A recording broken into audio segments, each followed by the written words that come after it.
Madam Speaker, I thank the gentleman for yielding, and I thank him and Chairman Ryan for bringing this bill to the floor. It is greatly needed. Barring a new agreement between Congress and the White House on deficit reduction, over $1 trillion in automatic cuts, known as sequestration, will take effect. Although the House has passed a measure that would achieve this necessary deficit reduction, to avoid sequestration for a year and give us time to work on it outside of an election year pressure, the Senate has yet to consider any legislation. Now, I hear a lot of good ideas from the other side, and they talk about increased revenue. All I'm saying is put it down on paper. We have a process by which we work. It's outlined in the Constitution of the United States. One body passes legislation, the other body passes legislation, a conference committee is formed, and the differences are resolved, goes back to the bodies for final passing, and then goes to the President for his signature. We have taken action in the House. We're waiting for the other body to take some action. The President weighed in on this. He submitted a budget.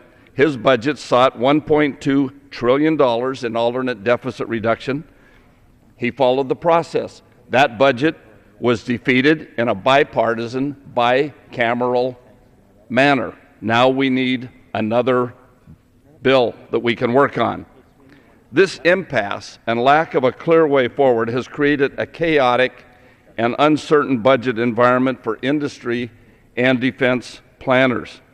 Compounding the issue is a lack of guidance from the administration on how to implement sequestration. We just held a hearing in the Armed Services Committee where we had industry leaders come in to tell us the problems they're having on getting guidance.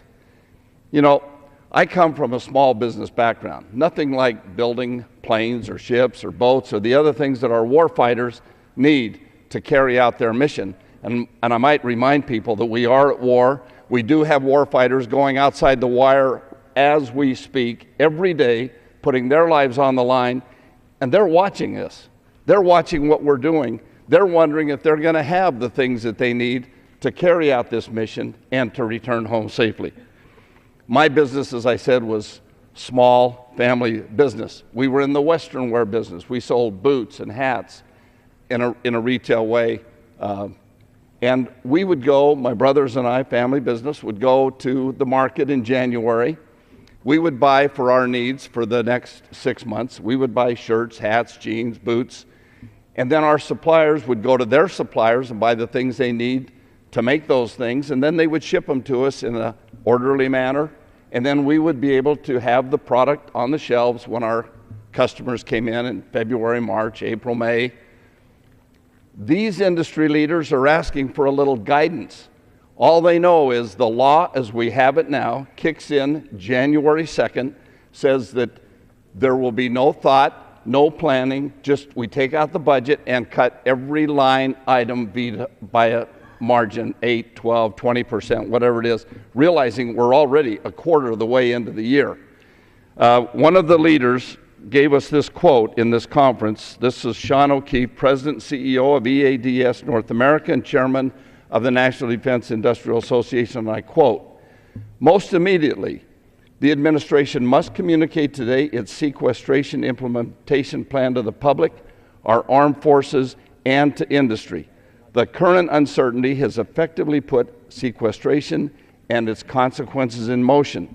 In the absence of any guidance, industry is already holding back investments, questioning the fairness of ongoing competitions, doubting the viability of existing contracts, and starting to trim capacity. In the absence of definitive guidance from the DoD, the OMB, the Defense Contract Management Agency, we feel compelled to act in the spirit of this law and in all likelihood will issue warn notices to those employees engaged in ongoing federal contract activities," end quote. We are going to put thousands of people in jeopardy of their jobs between now and when sequestration should kick in. This is already in motion.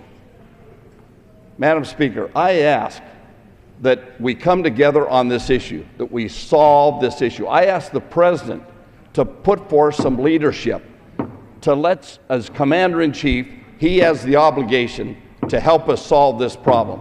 I ask our colleagues to please support this legislation. Bring transparency. Thank you. The gentleman